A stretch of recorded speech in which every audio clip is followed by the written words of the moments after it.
Hello, नमस्कार। कौशल चंद Upadhyay YouTube channel में आपका स्वागत है। ज्ञान की बातें, जैसा कि आप जानते हैं, हम अपने यूट्यूब चैनल में ज्ञान की बातें, अध्यात्म, कविता और कहानी, कथाएं लेकर आते हैं। ज्ञान की बातें में आज हम संचार व्यवस्था, संचार माध्यम के बारे में बात करेंगे और बहुत पहले की अतीत में जाएंगे। पहले जो हमारी संचार व्यवस्था थी, जैसे हमको किसी से कांटेक्ट करना था तो बहुत पुरानी बात तो ये था कि जाना पड़ता था, उस स्थान पर एक आदमी जाता था और वहाँ से संपर्क होता था या बताता था सूचना जो भी थी। बहरहाल जब डाकखाने के माध्यम से, जब डाकखाने का आविष्कार हुआ या डाकखाने का प्रचलन हुआ, तो सारी सूचनाएं, सारे समाचार डाक माध्यम से जाते थे और उसमें विभिन्न प्रकार की व्यवस्था थी। जैसे जो हम चिट्ठी भेजते थे तो चिट्ठियां जो है पोस्ट ऑफिस मतलब डाकघर या डाकखाना कहा जाता था। तो क्या होता था कि डाक खाने पर जो चिट्ठियां होती थी वो सब पहुंचती थी, लेकिन जगह जगह, शहरों में कई जगह और देहात में तो पोस्ट ऑफिस जहां था वहां एक डाक लेटर बॉक्स होता था, उसमें छोड़ा जाता था और उस लेटर बॉक्स में आप अपनी चिट्ठियों को डाल देते थे। समय पर, शाम को, दोपहर के समय पर डाक विभाग का कर्मचारी आकर के उन सारी चिट्ठियों को कलेक्ट करता था और कलेक्ट करने के बाद डाकघर पे जाती थी चिट्ठियां और शार्ट होके वो जगह जगह पर, जिला पर और उनके जो अन्य कार्यालय थे वहां पर जाते थे। इस तरह से ये तो सबसे पहला पोस्ट कार्ड सबसे सरल और सस्ता माध्यम था। पोस्ट कार्ड एक कार्ड होता था पीले रंग का, जैसा कि इसमें हम बताए हैं। उसमें वो एक साइड में आप चिट्ठी लिखते, एक साइड के आधे पोर्शन में आप प्राप्तकर्ता का नाम, पता और आधे भाग में आप उसे और भी अपनी सूचनाओं को, समाचारों को, बातों को रखते थे। वो सस्ता होता था परंतु वो खुला होता था, वो कहीं भी किसी के हाथ लग जाए तो पूरी उसकी समाचार को बांट लेता था। उससे ज्यादा उसके बाद अंतर्देशीय पत्र जो हरे रंग का खुला हुआ 2 पेज होता था, ये इसमें आप पूरा लिखते थे, इस साइड में भी, उस साइड में भी, और पीछे के साइड में पृष्ठभाग होता था और उस पर नाम और पता लिखने की जगह होती थी। तो अंतर्देशीय भेजा जाता था। इस पोस्ट ऑफिस से, पोस्ट कार्ड से अंतर्देशीय का दाम ज्यादा होता था। ये सब पोस्ट ऑफिस से प्राप्त किए जाते थे और उसके बाद होता था लिफाफा भी एक पीले रंग का तब लिफाफा होता था जो पोस्ट ऑफिस से ही खरीदा जाता था। वो सुरक्षित था, वो अपनी चिट्ठियों को लिख करके, अपने कागज पर लिख करके अंदर रख करके आप बोर्ड से चिपका देते थे और उसमें नाम और पता लिखने की जगह बनी होती थी।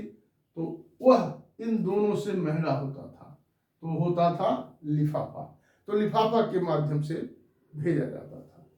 इसके बाद एक और साधन था, जिनके पास कुछ भी पैसा नहीं है, अगर भेजने वाले के पास पैसा नहीं है तो वो अपना चिट्ठी बना करके कागज का लिफाफा बना करके और उस लेटर बॉक्स में डाल देता था। उस पत्र को बैरंग कहा जाता था। बैरंग पत्र नाम है, लेकिन आम बोलचाल की भाषा में बैरंग ही कहा जाता था।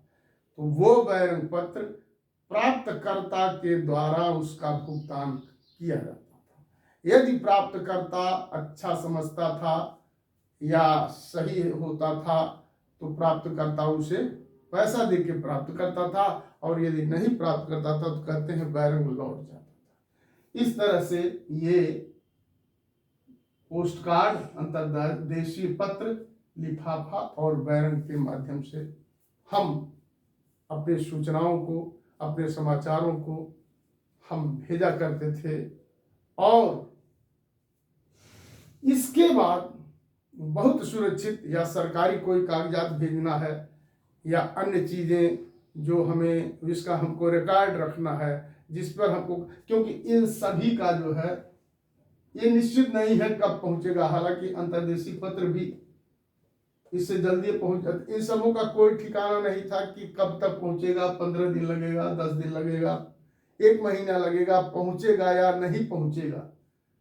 परंतु रजिस्टर्ड पत्र का नियम है कि वो 3 दिन के अंदर पूरे भारत में कहीं भी पहुंच सकता था। रजिस्टर्ड पत्र डाक कार्यालय में जाकर के वहां दिया जाता था और उसे रसीद प्राप्त की जाती थी। वजन के हिसाब से, भार के हिसाब से उसका मूल्य देना होता था। तो ये जो है रजिस्टर्ड पत्र। इसके अलावा अगर बहुत ज्यादा आवश्यक किसी को कोई सूचना देनी होती थी तो तार का माध्यम होता था। तार जिसे कहते थे, तार मारा जाता था। और तार जो है एक, यहां से अपने वर्ड को, छोटे सीमित वर्ड को लिखा जाता था ताकि तार महंगा होता था, तार का चार्ज महंगा होता था। और तार के लिए वहां हर जगह तार नहीं मारा जा सकता है। बड़े ही जो डाकखाने थे वहां, चूंकि तार के क्लर्क होते थे जिन्हें तार बाबू कहा जाता था, वो उसको सीख के आते थे, तो उसका चार्ज ज्यादा होता था। शार्ट में वो जो है तार लिखा जाता था और वो तार जो है 24 घंटे के अंदर हर जगह तार पहुंच जाता था। उसे हम तार कहते थे। जब कोई अर्जेंट मैसेज होता था, मैसेज के लिए तार,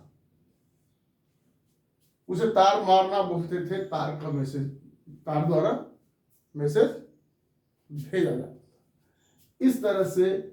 लेकिन धीरे धीरे अभी अब इतना ही नहीं, पैसों का जो आदान प्रदान था वो भी, पहले जब बैंकों में उतनी व्यवस्था नहीं थी, लोग उतना जानकार नहीं थे, तो पोस्ट ऑफिस के माध्यम से ही भेजा जाता था, जिसे मनी ऑर्डर कहते थे, हिंदी में उसे धनादेश कहते हैं।